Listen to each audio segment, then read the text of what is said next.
اب محکمہ تعلیم کی طرف جا رہی ہے اور محکمہ تعلیم کو بھی خاصا خیال رکھنا ہوگا اور چیک جو ہے وہ کس طریقے سے پنجاب میں خصوصی طور پر رکھا جائے گا کہ کون سے سکولز ہیں، کون سے کالجز ہیں، یونیورسٹیز ہیں جو ایس او پیز پر عمل درآمد کر بھی رہے ہیں کہ نہیں؟ میرا خیال ہے دیکھیے جی، یہ اب جو سکولز کھل رہے ہیں باقاعدہ ٹریننگز ہو رہی ہیں، لوگوں کو بتایا جا رہا ہے، ایس او پیز کے بارے میں علم دیا جا رہا ہے تاکہ باقاعدہ ان سارے اسکول کالجز کے اندر یہ ایس او پیز فالو ہوں. اور نیچرلی یہ رسپانسبلٹی ہی تو ایجوکیشن ڈپارٹمنٹ پہ ہی پڑے گی کہ ایجوکیشن ڈپارٹمنٹ جو ہے وہ بہت احتیاط اور حفاظت کرے کہ ہمارے بچوں میں انفیکشن نہ ہو، کیونکہ خدا نخواستہ بچوں کو انفیکشن لگی اور گھر واپس آئیں اور وہ آ کے گھر والوں کو انفیکشن لگائیں تو انفیکشن بڑھنے کے چانسز بہت بڑھ جائیں گے. اس لیے ایس او پیز پہ سختی کی جا رہی ہے اور مرحلہ وار بھی اسی لیے کھولا جا رہا ہے. اس شروع میں کلاسز جو سینئر کلاسز ہیں پہلے ان کو، پھر جونیئر کلاسز، تو ساتھ ساتھ جس طرح آپ کو بتایا ہے نا کہ ہر ہفتے میٹنگ ہوتی ہے، ہر ہفتے پھر پرانے کیسز جو ان کو دیکھا جاتا ہے، اسی طریقے سے باقاعدہ تجزیہ کیا جائے گا اور جب دیکھا جائے گا کہ حالات کنٹرول میں ہیں تو اسی طرح باقاعدہ ساری کلاسز کھول دی جائیں گی.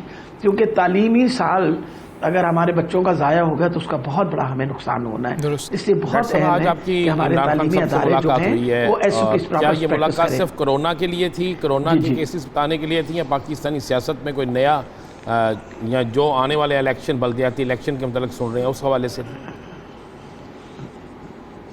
نہیں، میرا خیال ہے عظیم صاحب میرے لیے تو انہوں نے آپ کو پتا ہے کہ 2-3 مشکل کام دیے ہوئے ہیں. ایک تو یہ کہ وہ چاہ رہے ہیں کہ ہیلتھ کارڈ، آپ کو پتا ہے کہ ابھی تو ہم نے 72 لاکھ لوگوں کو 72 لاکھ فیملیز کو ڈسٹریبیوٹ کرنا ہے. وہ چاہ رہے ہیں کہ ہم اس کو ایکسپینڈ کریں اور اسی طرح ایکسپینڈ کریں جس طریقے سے خیبر پختونخوا میں، کہ اب ان کے بعد پہلے تو ہم جو ہمارے سرکاری ملازمین ہیں ان سب کو کاٹ دیا جائے گا اور پھر جو غربت کی سطح سے ذرا سے جو اوپر ہے اس کی لیول جو ہے اس کو باقاعدہ مارک کر کے پھر ان لوگوں کو آئیڈینٹیفائی کیا جائے گا. وہ چاہتے ہیں کہ صحت کی سہولت ہر اس انسان کو ملے جس کے پاس یہ اس وقت کیپیسٹی نہیں ہے اپنی صحت کے بارے میں خیال رکھنے کی. تو یہ کارڈز جو ہیں بہت ضروری ہیں اور اس سے ہم امید کرتے ہیں کہ یہ کارڈ دینے سے یونیورسل ہیلتھ کوریج، جو کہ ہر ملک کا گول ہوتا ہے کہ ہم وہ یونیورسل ہیلتھ کوریج جو ہیں وہ اچیو کر لیں. تو اس سلسلے کے اندر ملاقات تھی. جی ٹھیک ہے ڈاکٹر صاحب، کوئی میاں نواز شریف کی رپورٹس اور میڈیکل بورڈ کے بارے میں بھی کوئی گفتگو ہوئی ملاقات میں یا بالکل ذکر نہیں ہوا؟ انہوں نے میرا خیال ہے کوئی ضرورت ہی نہیں سمجھی اس بات کی گفتگو کرنے کا. بہت میرا خیال ہے واضح طور پہ کلیئر کر دیا تھا پچھلے دنوں جب ایک انٹرویو دیا تھا تو اس میں انہوں نے بتا دی تھی ساری بات. تو میرا خیال ہے اس کے اوپر ہم بار بار جب آتے ہیں مقصد یہ ہے کہ ان سے کوئی بات ہم نے چھپائی نہیں تھی، ہر بات ان سے شیئر ہوئی تھی. اور اس کے بعد نیچرلی میں نے تو ہمیشہ کہا ہے کہ انسانی ہمدردی کے تحت انہوں نے ان کو جانے دیا. اب ان کا فرض بنتا ہے کہ جو انہوں نے کمٹمنٹ کی تھی اس کمٹمنٹ کے تحت وہ واپس ملک پہ تشریف لے کے آئیں، کیونکہ علاج اب 9 مہینے میں جو کچھ ہونا ہوتا وہ تو ہو چکا ہے. تو میرا خیال ہے واپس آ جائیں گے تو بہت بہتر رہے گا، ان کے لیے بھی بہتر رہے گا اور ملک کے لیے بھی بہتر ہوگا. ڈاکٹر صاحب وہ تو باہر واپس آنے سے انکاری ہو گئے، انہوں نے تو واضح طور پہ انکار کر دیا ان کی پارٹی نے اور کہہ دیا کہ وہ 10 تاریخ کو نہیں آ رہے. جو 10 کو نہیں آ رہے، عدالتی حکم کے آگے سرنڈر نہیں کر رہے، تو اس کے بعد پھر کب آنا ہے؟ اس وقت تک میری اطلاع کے مطابق نہیں آئیں گے جب تک ان کو حالات ان کے مطابق سازگار نہیں ملیں گے. تو آپ کیا سمجھتی ہیں ان کا نہ آنا، یہ جہاں پہ عدالت کو چیلنج کر رہے ہیں وہاں حکومت کو بھی چیلنج کر رہے ہیں؟ دیکھیں میرا خیال ہے سب سے بڑی بات ہے کہ عدالت کو چیلنج کر رہے ہیں اور عدالتوں کو چیلنج کرنے کا بہت بڑا نقصان ہوتا ہے. دیکھیے اگر آپ 3 دفعہ ایک ملک کے پرائم منسٹر رہے ہیں اور اس ملک کے قانون کی پاسداری نہیں کر رہے تو پھر اس کا مطلب ہے کہ جو باتیں کہی گئی ہیں آپ کے بارے میں وہ صحیح نکلیں گی. بہت اہم ہے کہ آپ واپس تشریف لائیں، اپنا آ کے کیس جو ہے اس کے سامنے. انہوں نے آپ کو پتا ہے کہ ہی از آلریڈی بین ڈکلیئرڈ، اس کو ایبسکانڈر کہہ دیا ہے. تو مقصد یہ ہے کہ پھر ایک دفعہ جب آپ عدالت کے سامنے پیش نہیں ہوں گے تو پھر اس کے بعد حکومت جو ہے اس کے اوپر فرض بنے گا کہ ایفرٹ کیا جائے کہ ان کو واپس لایا جائے. ڈاکٹر صاحب بلدیاتی الیکشن کروانے جا رہے ہیں، آپ کی حکومت ہے، آپ حکومت کے اہم ترین وزیر ہیں، سیاست میں بھی آپ کا بڑا اہم رول ہے. بلدیاتی الیکشن اس سال میں ہو جائیں گے؟ انشاءاللہ دیکھیں پوری کوشش ہے امید ہے کہ یہ 3rd week of September میں جس طرح کہا ہے کہ لسٹیں بھی تیار ہوں گی اور نقشے وغیرہ سارے تیار ہوں گے، تو وہ ساری تیاریاں اسی لیے کی جا رہی ہیں تاکہ انشاءاللہ لوکل گورنمنٹ کی الیکشن کروائیں، کیونکہ عمران خان صاحب کا یہ یقین ہے کہ ہم انشاءاللہ لوکل گورنمنٹ کی الیکشن کرنے کے بعد جب آپ پاور ڈیوالو کریں گے تو بہت بہتری آئے گی گورننس کے اندر، کیونکہ لوگ جو ہیں اپنے حلقوں کے اندر اپنے یوسیز کے اندر لوگ ذمہ داری لے لیں گے اور ان کا کام بہت بہتر ہو سکے گا۔ جی ٹھیک ہے ڈاکٹر صاحب، ڈینگی سپرے کروائے جا رہے ہیں، سرویلنس جاری ہے، گھروں میں بھی سپرے کروائے جا رہے ہیں، مختلف علاقوں میں کروائے جا رہے ہیں، پھر کچھ ڈینگی لاروے کی برآمدگی کی بھی کچھ خبریں سامنے آئی تھیں، آپ کچھ کہہ سکتی ہیں اس حوالے سے کہ ڈینگی اس موسم میں، اس سیزن میں کیا ہمیں اتنا ایفیکٹ تو نہیں کرے گا جتنا پچھلے سیزن میں کیا تھا، پچھلے سال ہوا تھا؟ نہیں جی، الحمدللہ میرا خیال ہے اگر میں پچھلے سال کے ساتھ مقابلہ کروں تو اب تک تو ڈینگی کے کیسز بہت بڑھ چکے تھے سپتمبر کے مہینے میں، اس وقت بہت حد تک قابو پایا گیا ہے، اور یہ جو سرویلنس کے مناسبت کی وجہ سے ہی تو آپ لوگوں کو ہم بتاتے ہیں کہ کتنے ڈینگی کے لاروا نکل رہے ہیں، یہ کوئی اور تھوڑی یہ خبر دیتا ہے، یہ خبر ہم خود دیتے ہیں کہ کہاں کہاں ڈینگی کے لاروے نکل رہے ہیں، اور اس وقت بہت اسٹرکٹلی سرویلنس کی جا رہی ہے، کیوں ہم کسی اور قسم کی وبا کا مزید سامنا کرنا بہت ہی مشکل کام ہوگا۔ ایک طرف ہم کرونا کے ساتھ ڈیل کر رہے ہیں، ایک طرف پھر ڈینگی کا مسئلہ کھڑا ہو جائے، اس لیے لوگوں کو بھی بار بار ہدایت دیتے ہیں کہ آپ اپنے گھروں کے اندر پانی نہ کھڑا ہونے دیا کریں، کھلے برتن کے اندر پانی نہ ہو، یہ ساری باتیں بار بار بتاتے ہیں، کیونکہ انسان کو حفاظتی تدابیر تو خود اختیار کرنی پڑیں گی، تو اس کے بارے میں بھی بار بار بتایا جا رہا ہے اور بہت اسٹرکٹ سرویلنس کی جا رہی ہے۔ آپ کو پتہ ہے گھر گھر ہمارے جو لوگ ورکرز ہیں وہ وزٹ کر رہے ہیں، اور ڈینگی کے لاروا کی باقاعدہ تلاشی ہوتی ہے اور پھر اس کی میکینیکل اس کی ڈسٹرکشن ہوتی ہے۔ ڈاکٹر صاحب، سیاسی صورتحال پہ تھوڑی سی بات کر لیتے ہیں۔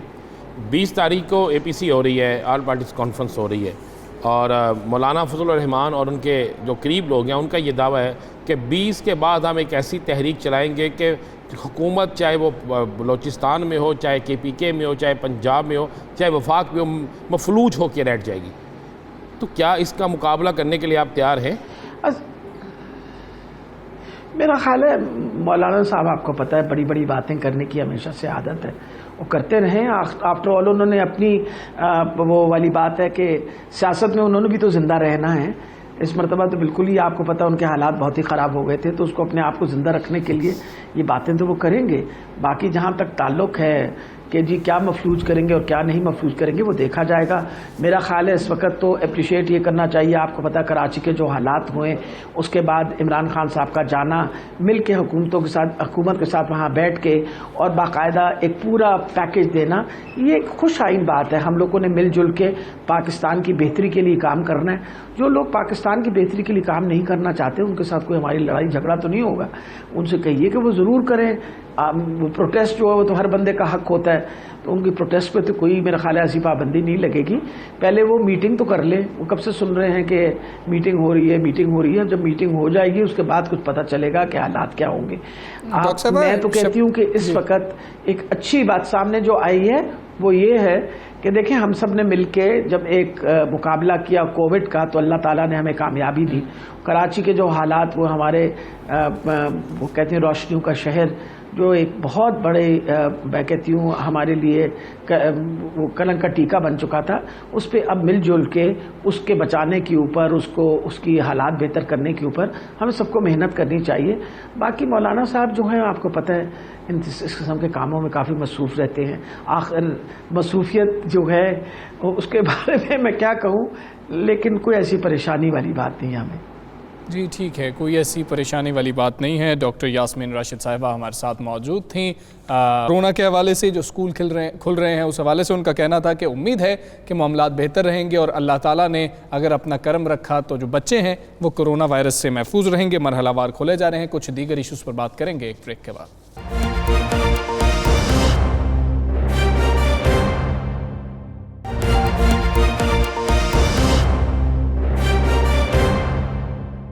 ویلکم بیک ناظرین، اپوزیشن نے 20 ستمبر کو APC اجلاس کا اعلان تو کر دیا ہے، لیکن متحدہ اپوزیشن کی APC سے پہلے ہی دونوں بڑی سیاسی جماعتوں کا حکومت کے خلاف کسی بڑے دھرنے کا حصہ بننے سے انکار کا اشارہ ہی سامنے آ رہا ہے۔ پیپلز پارٹی اور نون لیگ حکومت کے حوالے سے صرف آئینی اور قانونی طریقہ کار سے نمٹنا چاہتی ہیں۔ کیا جمعیت علماء اسلام اور دیگر سیاسی جماعتیں ان سے متفق ہوں گی؟ کیا حکومت کے خلاف کوئی بڑی تحریک کا فیصلہ اے پی سی میں ہو سکے گا؟ اگر پارلیمنٹ کے مشترکہ اجلاس میں اپوزیشن کی کوئی جماعت ایف اے ٹی ایف بل پر حکومت کا ساتھ دے دیتی ہے تو پھر متحدہ اپوزیشن کا کیا مستقبل ہوگا؟ اسی پر بات کریں گے۔ ہمارے ساتھ موجود ہیں JUIFA کے سینئر رہنما حافظ حمد اللہ صاحب۔ حافظ صاحب بہت شکریہ آپ کے وقت کا۔ حافظ صاحب کہیے گا، اے پی سی کا اجلاس تو ہونے جا رہا ہے، دونوں بڑی جماعتوں سے کیا امید ہے مولانا فضل الرحمان صاحب کو؟ اے پی سی آپ کو پتہ ہے کہ 20 ستمبر کو ہو رہی ہے اور ڈیٹ تاریخ فکس ہے، لیکن صرف ایجنڈے کا عیان ہونا اور آشکار ہونا باقی ہے۔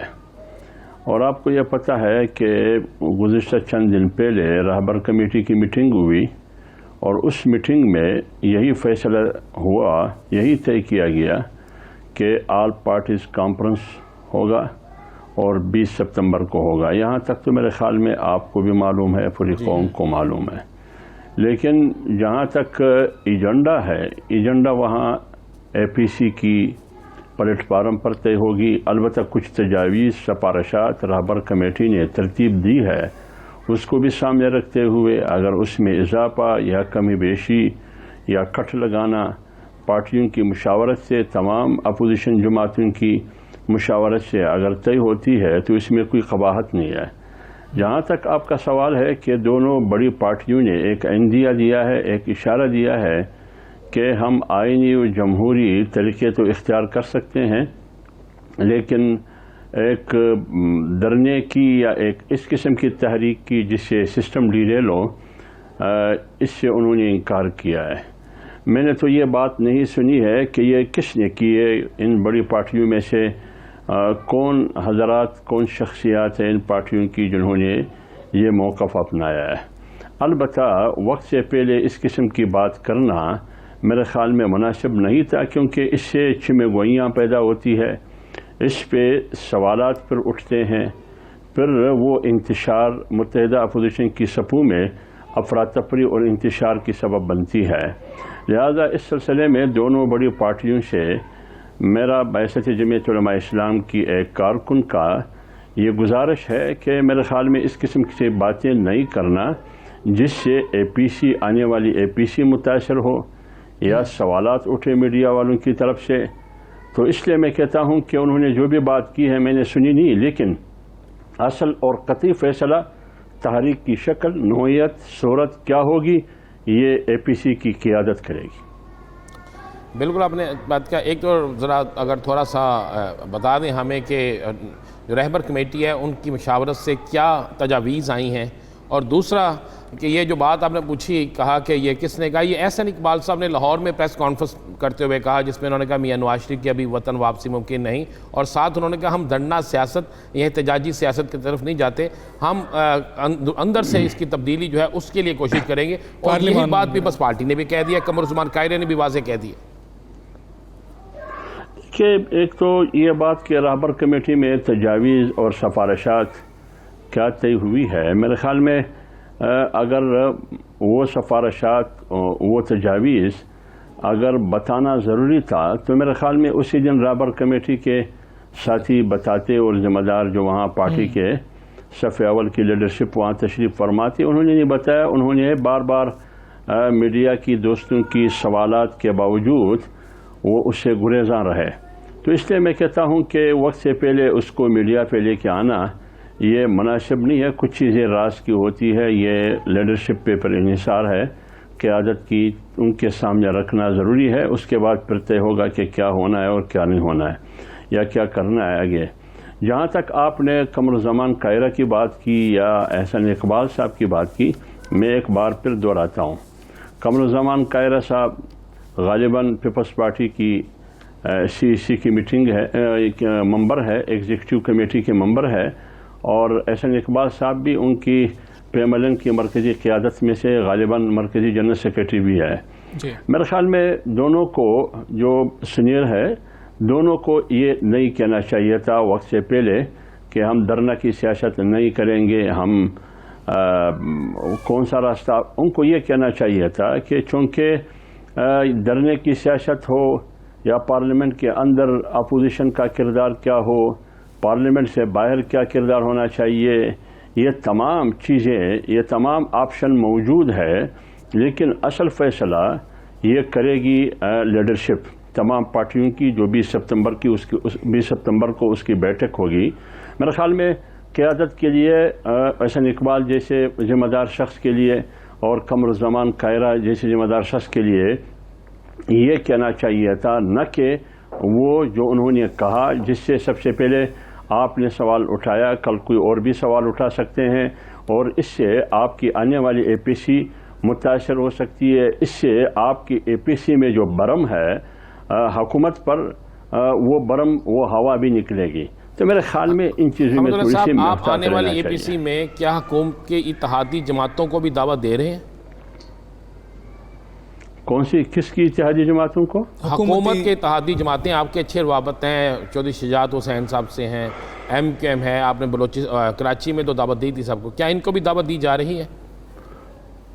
نہیں, بات یہ ہے کہ نا یہ اپوزیشن جماعتوں کی بیٹھک ہوگی. اب حکومت کی جو الائی جماعتیں ہیں وہ تو اپوزیشن میں نہیں ہے.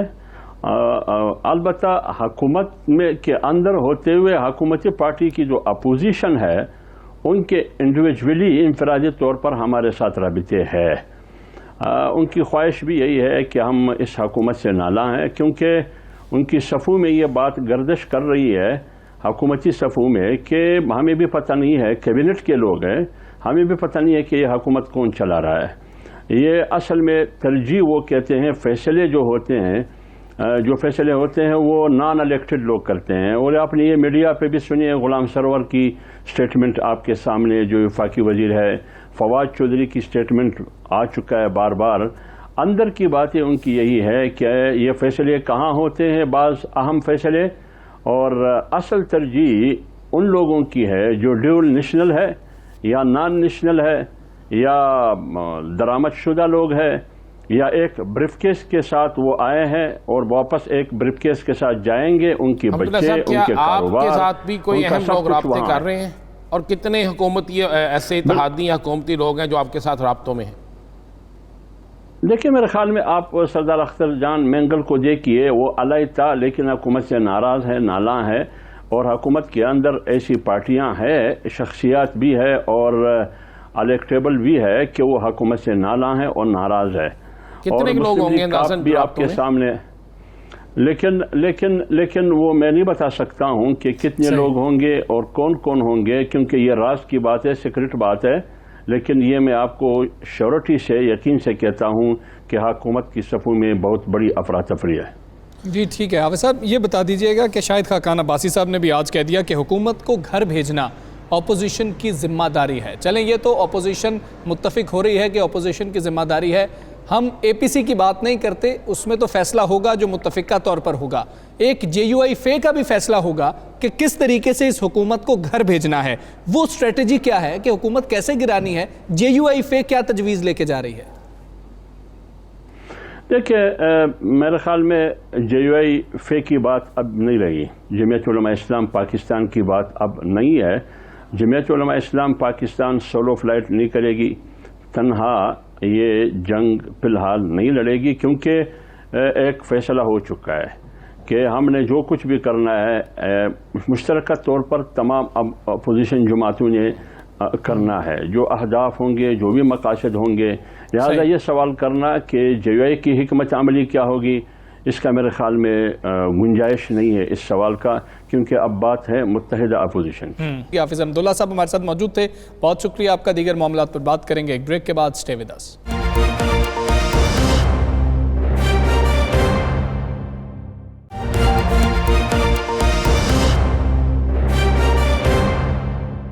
Welcome back. ناظرین, ایک اہم معاملہ ہے کہ پنجاب میں اربوں روپے مالیت کی سرکاری زمینوں پر پیٹرول پمپس بنائے گئے اور پھر سستے داموں پر اس زمین کو لیز پر دیا گیا ہے. اینٹی کرپشن پنجاب نے بھی اس حوالے سے کارروائی کی ہے. 62 شخصیات کے نام سامنے آئے ہیں. یہ تمام تر معاملہ کیسے ہوا, یہ لیز پر دینے والے کون تھے, کن کو دیا گیا, کون کون سے افراد ملوث تھے اور کتنا ماہانہ سرکاری خزانے کو نقصان ہو رہا تھا, اس معاملے پر بات کریں گے. چیف رپورٹر حافظ فیض احمد صاحب ہمارے ساتھ موجود ہیں. حافظ صاحب بہت شکریہ. حافظ صاحب کہیے گا یہ معاملہ کس طریقے سے چل رہا تھا, کب لیز پر دیا گیا, کن سالوں میں دیا گیا, کون سی بااثر شخصیات تھیں؟ جی آپ کو بتاتا چلوں کہ محکمہ اینٹی کرپشن پنجاب کی تاریخ میں پہلی بار ایسے پیٹرول پمپ مالکان کے خلاف کارروائی کی گئی ہے جنہوں نے سابقہ دور حکومت میں متعلقہ حکام کی ملی بغیر سے اونے پونے داموں سرکاری زمینیں لیز پر حاصل کر کے وہاں پر پیٹرول پمپ قائم کیے, جس کے سرکاری خزانے کو سالانہ اربوں روپے کا نقصان پہنچایا گیا ہے. جب اس حوالے سے D G anti corruption Punjab Gohar Nafees کو سورس رپورٹ ملی اور انہیں معلومات حاصل ہوئی تو انہوں نے تحقیقات کا حکم دیا اور اس حوالے سے ریکارڈ حاصل کیا گیا. اور جب ریکارڈ حاصل کیا تو اہم انکشافات ہوئے اور پتہ چلا کہ خانیوال, بہاڑی, گجرانوالا, قصور, بہاول نگر, فیصل آباد, چنیوٹ, اکاڑا, جنگ اور دیگر علاقوں میں ایسے 23 پیٹرول پمپ ہیں جن سے سالانہ صرف 2 کروڑ روپیہ حاصل کیا جا رہا ہے کرائے کی مد میں, لیز کی مد میں, جبکہ وہ اسی زمین کی جو ویلیو ہے اس وقت قیمت کے حوالے سے مارکیٹ قیمت وہ تقریباً 35 کروڑ کا سالانہ وہاں سے رینٹ آنا چاہیے, لیکن ان کو صرف سالانہ 2 کروڑ روپے مل رہے تھے. اور اس طرح سرکاری خزانے کو ایک سال میں 63 کروڑ کا تو یہ نقصان پہنچایا جا رہا تھا. اور یہ جو زمین ہے جو جن پر پیٹرول پمپ قائم کیے گئے ان کی جو اس وقت جو قیمت ہے وہ تقریباً جو ویلیو ہے وہ 5 ارب روپے سے زائد ہے. یہ زمینیں محکمہ اوقاف کی ہیں, ضلعی انتظامیہ کی ہیں, ہائی وے کی ہیں, ان محکموں کی زمینیں تھیں سرکاری جو اونے تھوڑے داموں اہم شخصیات نے اپنی ملی بغیر سے سابقہ دور حکومت میں ان کو لیز پر حاصل کیا, جس کے بعد وہاں پر پیٹرول پمپ قائم کر کے خود کروڑ روپے کما رہے ہیں. اور یہ بھی میں آپ کو بتاتا چلوں کہ جب محکمہ اینٹی کرپشن کی ٹیم نے پیٹرول پمپوں کا ریکارڈ حاصل کیا 23 پیٹرول پمپوں کا, تو یہ انکشاف ہوا کہ کسی پیٹرول پمپ سے ماہانہ 800-1500 روپے کرایہ وصول ہو رہا ہے لیز کا, کسی سے ماہانہ 2000 روپے کرایہ وصول ہو رہا ہے.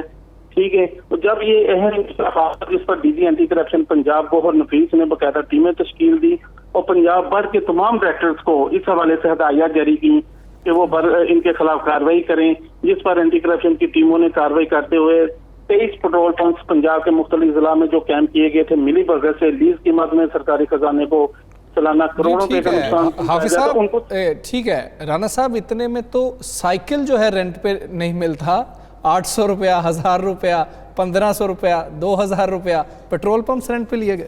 بالکل اسی طرح. اور حمزہ بڑی مزے والی بات یہ ہے, یہ کوئی ایک سال سے نہیں ہے, یہ کئی سالوں سے ہے.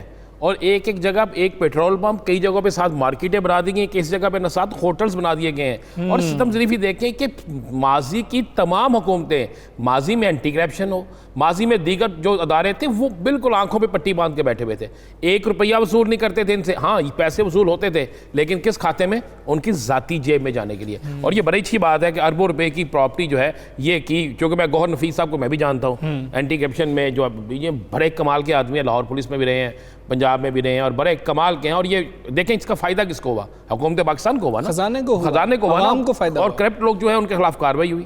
بالکل ایسے ہی ہے. ران صاحب ہمارے ساتھ موجود ہیں ترجمان اینٹی کرپشن پنجاب وقار صاحب, بہت شکریہ آپ کا. وقار صاحب کس طریقے سے یہ کارروائی کی گئی ہے, کتنی کارروائیاں کی گئی ہیں, خزانے کو کتنا ایگزیکٹلی بتائیے گا نقصان پہنچ رہا تھا, کون سی بااثر شخصیات تھیں جو اس میں ملوث تھیں, یہ کارروائی ڈالی کیسے جاتی تھی؟ Thank you very much Hamza for having me on the show. اس میں حمزہ 2 باتیں جو ہے نا وہ بڑی کلیئر سمجھنے والی ہیں. پہلی بات تو یہ ہے کہ یہ جو کارروائی ہے یہ سپریم کورٹ آف پاکستان کی ڈائریکشن کے اوپر, یہ ایک 3 ممبر بینچ تھا جس کو جسٹس گلزار احمد خود جو ہیڈ کر رہے تھے اور جسٹس اعجاز الحسن اور جسٹس قاضی محمد امین جو ہیں باقی ممبر تھے. اس میں ایک یہ بات سامنے آئی کہ وہ فیول اسٹیشن جو سرکاری اراضی پر موجود ہیں اور گرین بیلٹ پر واقع ہیں ان کو تو ڈیمولش کیا جائے, اور دوسرا وہ پیٹرول پمپ جن کی لیز ختم ہو گئی ہوئی ہے تو ان کو بھی جو ہے وہ دیکھا جائے. تو اس میں یہ director general anti corruption Punjab Muhammad Gohar Nafees صاحب کی ہدایات کے اوپر ہماری اپنی سورس رپورٹ جو ہے اس کے اوپر ہم نے دیکھا, اس میں جو پیٹرول پمپ گرین بیلٹ کے اوپر تھے ان کو تو ہم نے ڈیمولش کر دیا جی. اور باقی جو ہیں یہ جس طرح بتا رہے تھے فیض صاحب, یہ 22 پیٹرول پمپ ہیں پورے پنجاب میں جن سے گورنمنٹ کو جو 2 کروڑ روپے آ رہے تھے, حالانکہ اس کا جو منتھلی رینٹ بنتا ہے آج اگر آپ اس کی مارکیٹ ویلیو دیکھیں تو وہ 65 کروڑ روپے ہے. اچھا جناب، یہ 65 کروڑ روپیہ آپ کا پوٹینشیل یہ ریونیو جنریشن ہے جس کا ہر مہینے آپ کو گورنمنٹ آف پنجاب کو خسارہ ہو رہا ہے. یہ ایک مہینے کا خسارے کی میں بات کر رہا ہوں، اور میں صرف 22 پیٹرول پمپ کی بات کر رہا ہوں. آپ اس کو اگر ایک سال پہ لے جائیں تو یہ 7 ارب 80 کروڑ روپے کا سالانہ سیدھا ٹھیکا ہے. تو یہ کس سے لینا ہے یہ پیسے؟ تو آپ کو پیٹرول پمپ تو آپ نے گرا لیے، ریکوری کیسے کرنی ہے؟ ریکوری کرنی چاہیے نا. جن لوگوں نے اس کو ٹھیکہ دیا وہ کیوں، کیا وہ بچیں گے؟ اس کے اوپر حمزہ عرض یہ ہے کہ یہ چونکہ بڑے کچھ 1962 سے کچھ پیٹرول پمپ لیز پہ دیے گئے، کچھ 1967 میں دیے گئے، مطلب ان کو 62 سال 53 سال 57 سال 63 سال سے یہ پیٹرول پمپ لیز پہ تھے. اب ان میں سے بہت سارے جو پیٹرول پمپس ہیں آلموسٹ یہ سارے ان کی لیز کی مدت جو ہے وہ پوری ہو چکی تھی، اور اس مدت کو پورے ہوئے بھی 10 15 سال ہو گئے تھے، لیکن متعلقہ محکمے اس سے بالکل بے خبر تھے. تو اس کے اوپر اینٹی کرپشن پنجاب نے ڈی جی صاحب کی ہدایت کے اوپر ہم نے تمام متعلقہ محکموں کو اس کی ری آکشن کے لیے کہہ دیا ہے تاکہ آپ اس کی ری آکشن کریں، اور آج جو موجودہ ریٹ ہے اس کے اوپر ان کو ری آکشن کیا جائے جس سے سرکاری خزانے کو جو ہے وہ اس کا فائدہ ہو. نہیں یہ تو ہو گیا نا فائدہ. جنہوں نے پہلے پیسہ کھا لیا، جنہوں نے لوٹا، ان کے خلاف کیا کر رہے ہیں؟ ان کے خلاف جی دیکھیں قانون کے مطابق جو ہے وہ انکوائری اس کے اوپر ظاہر چل رہی ہیں، تو جس طرح چیزیں سامنے آتی ہیں ان کے خلاف قاعدے قانون کے مطابق جو ہے وہ عمل میں لایا جائے گا سب معاملات. ایک مجھے آخری بات بتا دیجیے گا، اینٹی کرپشن کا کام تو تھا کہ سرکاری ملازمین جو رشوت لیتے ہیں اور دیگر معاملات جو دیکھتے ہیں ان کے خلاف کارروائی کرنا. یہ بڑی ایک اچھی روایت ہے کہ آپ نے لوگوں سے زمینیں، سرکاری زمینیں چھڑانی شروع کر دی ہیں. تو آج یہ آپ کے ڈی جی، موجودہ ڈی جی جو ہے گور نفیس، ان کے آنے سے پہلے کیا اینٹی کرپشن یہ کارروائیاں کیوں نہیں کرتا تھا؟ اب یہ کارروائیاں جو ہے کس بنیاد پہ ہو رہی ہیں؟ اچھا اس میں رانا صاحب میں تھوڑی سی آپ کی کریکشن یہ کر دوں کہ جو اینٹی کرپشن پنجاب ہے اس کا کام صرف سرکاری آفیسرز تک ہی محدود نہیں ہے، بلکہ جو پبلک ایسٹس ہیں وہ بھی اس کی جورسڈکشن میں آتے ہیں. تو یہ جو اس طرح کی سرکاری زمینیں ہیں یا اس کی چیزیں جن کی جو ریٹریول ہے یا یہ پیٹرول پمپ وغیرہ جو ہیں یہ ایسٹس میں آتے ہیں. اور پہلے والے کیوں نہیں کرتے تھے اور اب والے کیوں کر رہے ہیں؟ آپ کو پتہ ہے کہ جی شخصیات جو ہیں وہ مختلف ہوتی ہیں، ہر آدمی کا مختلف ویژن ہوتا ہے، اس کی مختلف کمٹمنٹ ہوتی ہے.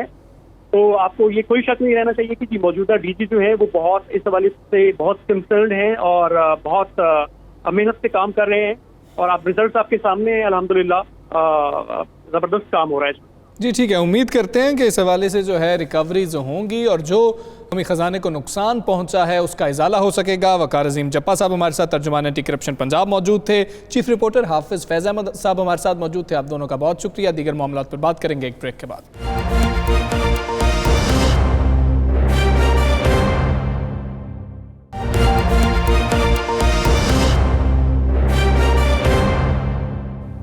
ویلکم بیک ناظرین. موجودہ حکومت کی بات کی جائے، پاکستان تحریک انصاف کی منشور کی بات کی جائے تو منشور میں ایک چیز یہ شامل تھی کہ پنجاب کے اندر پولیس ریفارمز لے کر آنی ہیں، اور ریفارمز لانے کے لیے کئی تبدیلیاں بھی کی گئیں. کہا جا رہا تھا کیونکہ پولیس ٹھیک کرنا وزیر اعظم عمران خان کا خواب بھی ہے اور وہ نظر بھی رکھے ہوئے ہیں، اس لیے کئی دفعہ آئی جیز تبدیل کیے گئے. پچھلے دنوں ڈی پی اوز تبدیل ہوئے، بڑی تبدیلیاں سامنے آئیں، لیکن اب کھل کر اختلافات بھی پولیس ڈپارٹمنٹ میں سامنے آ گئے ہیں. ایسے کیا اختلافات ہیں کہ افسران ایک دوسرے سے کوئی دلی جو ہے کدورت رکھ رہے ہیں؟ ایک اعلیٰ افسر ہیں جو 3 دنوں سے اپنے دفتر ہی نہیں گئے. وہ کون سے افسر ہیں؟ کون سے معاملات ہیں؟ کیا پولیس ریفارمز آ چکی ہیں یا پولیس ریفارمز لانے میں پاکستان تحریک انصاف کی حکومت بالکل ناکام رہی ہے؟ اور پولیس ڈپارٹمنٹ کیا حکومت کو سپورٹ نہیں کر رہا؟ جانیں گے رانا صاحب سے. رانا صاحب پہلے تو بتا دیجئے گا ایسے کون سے آفیسرز ہیں جن کی آپس میں چپکلش ہے اور کیا معاملات ہیں؟ کیوں اندرونی طور پر پولیس ڈپارٹمنٹ میں جو ہیں یہ جھگڑے ہو رہے ہیں، کوئی لڑائیاں چل رہی ہیں؟ دیکھیں یہ بڑی بدقسمتی ہے، اور یہ پاکستان کی تاریخ میں نے تو جب سے جرنلزم کار ہوں پہلی دفعہ دیکھا ہے کہ پولیس کے اندر گروپنگ ضرور ہوتی تھی، لیکن اتنی شدید گروپنگ کہ جس کی انتہائی کوئی نہیں. ہوا یہ کہ پچھلے دنوں میں جب وزیر اعظم پاکستان لاہور آئے، لاہور کا وزٹ کر کے گئے، آپ کو یاد ہوگا اس وقت بھی انہوں نے اور اس سے پہلے بھی انہوں نے ہمیشہ کہا کہ اب پنجاب کے اندر چیف سیکرٹری اور آئی جی پولیس جو پنجاب جو ہے یہ آپس میں بڑے ٹھیک ہیں اور سسٹم ٹھیک چلے گا. یہ وزیر اعظم پاکستان نے خود کہا. اس کے بعد ان کی خواہش بھی تھی کہ پولیس کلچر تبدیل ہو، اور اس کے لیے انہوں نے بڑی محنت بھی کی اور انہوں نے بڑے لوگوں کو اس پہ معافی بھی نہیں دی, انہوں نے تبدیلی کرتے رہے. اب ہوا کیا ہے کہ پچھلے دنوں لاہور شہر کے اندر نئے سی سی پی او لگ گئے. درست. اب نئے سی سی پی او لگ گئے, پہلے شاید بہت سے لوگوں کو اس بات کا علم نہیں تھا. نئے سی سی پی او جب لگے ہیں تو نئے سی سی پی او نے لگتے ہی جو میٹنگ کی, جو ذرائع کہتے ہیں وہ ایک بڑی دھواں دار میٹنگ تھی. یہ خود پولیس افسران بتاتے ہیں. اچھا. وہ کہتے ہیں اس میٹنگ میں انہوں نے کہا جی میں نے آئی جی پنجاب کے بھی احکامات نہیں ماننے, یعنی میرے کام میں آئی جی پنجاب بھی مداخلت نہ کرے. انہوں نے بڑا سخت سا نئے سی سی پی او لاہور نے جو ہے یہاں پہ احکامات جاری کیے, بڑی سختی کی, بڑی گفتگو ہوئی, وہ باہر نکل آئی چیزیں, اخبارات میں پرنٹ ہو گئیں, سارا کچھ ہونا شروع ہو گیا. دوسری طرف ہمارے ذرائع نے اس بات کی تصدیق کی کہ آئی جی پنجاب جو ہیں یہ بڑے سخت نال ہیں کہ ان کے ماتحت کام کرنے والا کوئی شخص جو ہے وہ ان کے متعلق ایسا الفاظ ادا کرے. یہ تو بات بڑی کلیئر ہے کہ اگر آپ کپتان کے بغیر ٹیم میں کسی شخص کو ایسے کو شامل کر لیں کہ جو کپتان کو للکار دے تو پھر پوری ٹیم گروپنگ کا شکار ہو جاتی ہے. ڈسپلن کا بھی تو معاملہ ہے نا. بالکل ڈسپلن, میں وہی کہہ رہا ہوں, ڈسپلن تو ختم ہو گیا, اب نہیں ڈسپلن رہا. معذرت سے ہوا یہ کیا ہے, پسند ناپسند بڑی بری چیز ہے حمزہ.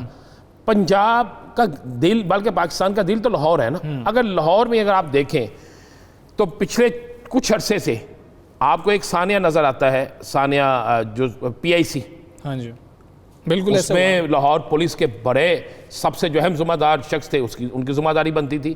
ان کے خلاف تو نہ کیا گیا, ڈی آئی جی تبدیل کر دیے گئے. درست. اس کے بعد آپ آ جائیں نیب کے دفتر کے بعد. ہاں جی. اگر ایک پولیس ڈپارٹمنٹ کے ہیڈ کو, جو لاہور کو ہیڈ کر رہا ہے, اسے یہی نہیں پتا کہ آج فلاں جگہ پہ فلانی سیاسی جماعت کے کارکن اکٹھے ہو رہے ہیں اور وہ اس دفتر کو, سرکاری دفتر کو, اس اہم ترین ادارے کو تحفظ نہیں دے سکتا, تو پھر مجھے بتائیں پیچھے کیا بات رہ جاتی.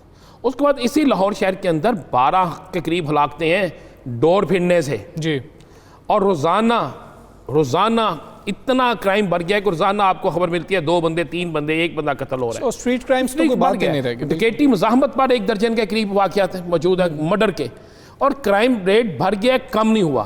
اب اس کے بعد کیا ہوا, اس کی وجوہات ہیں نا بڑی کلیئر. جب آپ ایک فیلڈ والے آدمی کو, جو ایک جس شخص نے اچھے طریقے سے فیلڈ میں کام ہی نہیں کیا, آپ اسے لا کر سی سی پہ لگا دیں گے یا اوپر کسی اور سیٹ پہ لگا دیں گے, کسی بھی سیٹ پہ لگا دیں گے, تو وہ کس طرح کام کرے گا؟